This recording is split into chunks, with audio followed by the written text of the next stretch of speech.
Et dans les ateliers, il y a une espèce de déconnexion qui se fait, qui me dit, en fait, les ateliers au Vietnam, c'est vraiment ce qu'on voit parfois à la télé en France à cette époque.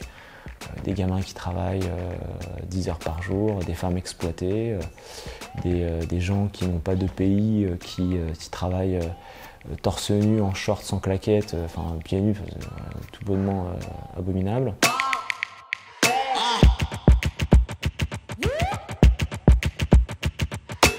Bonjour, je m'appelle David Dao, j'ai 35 ans, je suis le créateur et le fondateur de la marque Dao. Chez moi, on est 8, on est 4 frères, 4 sœurs. Et moi, je suis le 6e ou le 3e en partant de la fin. Alors, mes parents, effectivement, ils ont immigré en France du Vietnam. Mon père a été dans l'armée, du mauvais côté, perdant.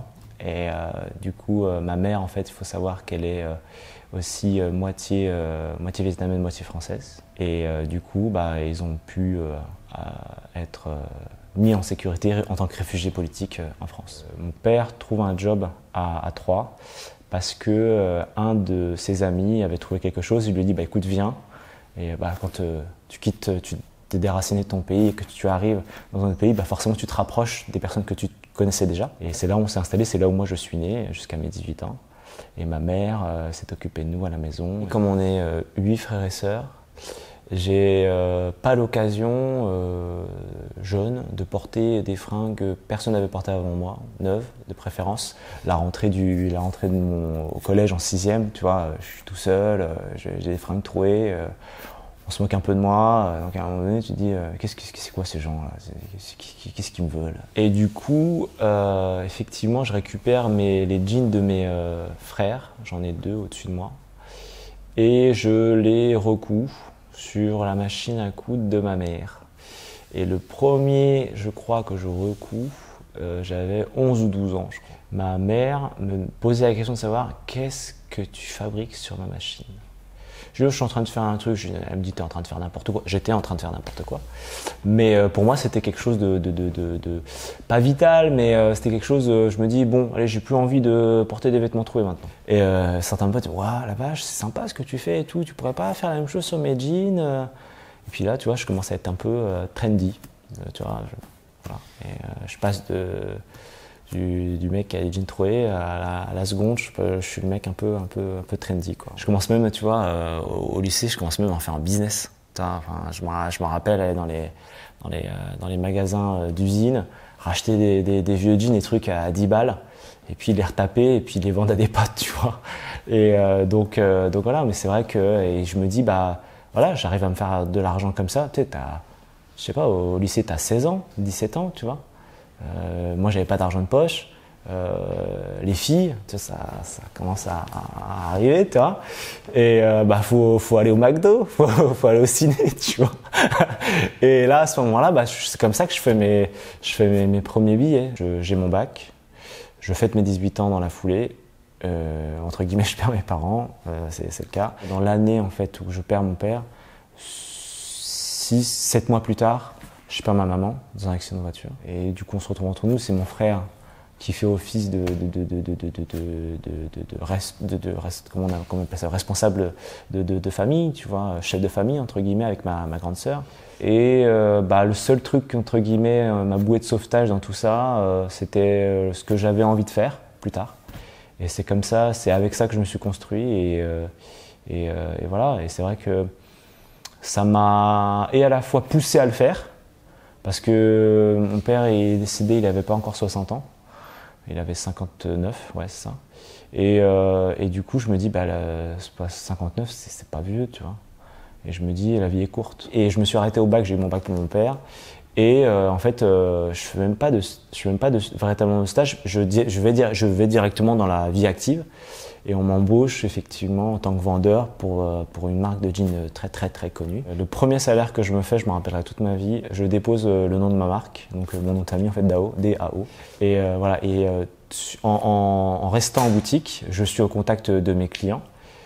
J'apprends à vendre, déjà parce que j'ai mon bac, je sais pas vendre moi, donc j'apprends à vendre sur le terrain. Et donc je regarde un petit peu, tu vois, les gens, comment ils achètent les produits, les coupes, ce qu'ils aiment. Je fais un peu une étude de marché finalement dans ma tête. et je reste fixé là-dessus. Et voilà un petit peu. Et après, le cheminement, c'est je quitte mon job. Voilà, je dis merci, bonsoir.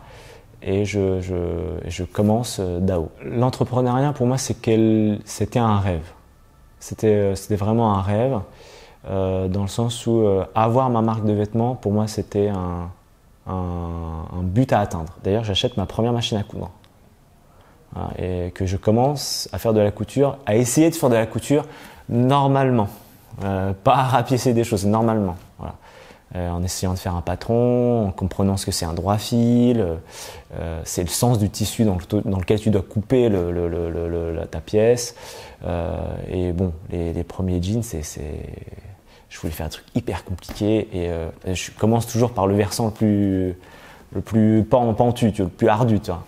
Et donc voilà. Et c'est vrai que pour le coup là, c'était extrêmement formateur. Je vendais des jeans en France, mais je voulais savoir comment c'était fabriqué. Je commence à en fabriquer, je me dis ouais, c'est difficile, mais j'aimerais bien voir à quoi ça ressemble une usine. Et je prends un avion, je vais directement au Vietnam parce que j'ai besoin de me confronter à cette réalité du terrain aussi. Et dans les ateliers, il y a une espèce de déconnexion qui se fait, qui me dit en fait les ateliers au Vietnam, c'est vraiment ce qu'on voit parfois à la télé en France à cette époque. Des gamins qui travaillent 10 heures par jour, des femmes exploitées, des gens qui n'ont pas de pays, qui travaillent torse nu, en short, sans claquettes, enfin pieds nus, tout bonnement abominable. Quand tu vois des étangs bleus complets, la nature, il n'y a plus rien qui se passe, les poissons ils sont morts, ils sont les branchies bleues. Pour exprimer les ravages, si tu veux, de ce que peut être le délavage ou même de la fabrication sur place. Honnêtement, quand tu vois ça, si ça fait pas tilt dans la tête de quelqu'un, c'est que vraiment la personne, j'arrive pas à comprendre. L'humanité elle est partie, quoi, à ce moment-là. À aucun moment j'ai envie de vendre ça en fait. À aucun moment, et à ce moment-là, je me rappelle d'avoir vendu ce type de produit en France. À ce moment-là, dans ma tête, c'est n'importe quoi. Et du coup, je fais véritablement un reset et on est dans la dépression. Hein. Quand je dis reset, on est là-dedans. Hein. Et pendant 2-3 semaines, j'arrive pas à sortir, je pleure tout le temps, c'est catastrophique. Et mon oncle, du coup, me dit tu peux pas rester comme ça. À un moment donné, tu es là pour faire quelque chose de ta vie et il faut y aller, quoi. Et donc à ce moment-là, je me reprends et puis du coup, je me dis mais en fait, c'est pas comme ça que j'ai envie de le faire. Je rentre du Vietnam en France et je m'installe dans un studio d'étudiants à l'époque qui faisait 21 mètres carrés. Je mets 4 machines, mon clic-clac dans ce studio. Et je commence à fabriquer des jeans. Ma table de coupe, c'est mon armoire. et voilà, je commence à fabriquer des jeans. Même moi-même, je me dis qu'est-ce que tu es en train de faire? En fait, à la fin de la journée, effectivement, au début, je fabriquais un jean par jour. Hein, c'est vraiment rien. Et un jean par jour, à la fin de la journée, je fais putain, c'est pas si mal en fait. Et c'est comme ça, effectivement. Pour moi, à l'époque, c'était même pas du Made in France, c'était juste parce que j'avais envie de le faire autrement. Et c'est seulement après où mes clients me disaient « Ah, mais en fait, en plus, tu fabriques en France, c'est super et tout !» Une année plus tard, je m'installe dans un atelier boutique à Nancy. Et bon an, mal an, je vends des jeans et certains clients me font la réflexion « Mais le coton, en fait, il vient d'où ?» etc. Donc, je commence à me renseigner. Donc, la traçabilité, tu remontes la chaîne, là aussi. Et je me dis, mais à ce moment-là, c'était en 2016, je me dis est-ce qu'on n'a pas des plantes qui poussent en France avec lesquelles je pourrais faire un jean. Donc je trouve le lin. Le lin, la France est le premier producteur de lin au monde. Donc entre Caen et Dunkerque, il y a 60% du lin mondial qui, à l'époque, part à l'étranger pour revenir en produit fini. Il était en fast fashion ou que sais-je. Et donc je me dis, bah là, en fait, on tombe sur la tête. En fait, finalement, je me dis, mais pourquoi on fait pas directement, on prend pas ce lin-là, et on fait pas directement des choses chez nous avec. Et du coup, en 2018, effectivement, je sors ce que j'appelle le premier jean cultivé en France à base de lin. Au-delà des jeans, tu vois, c'est des valeurs, c'est une responsabilité, c'est une éthique. Il n'y a pas que de la fabrication, il y a de la logistique, il y a de la vente, il y a de la création, il y a de l'entretien de machines.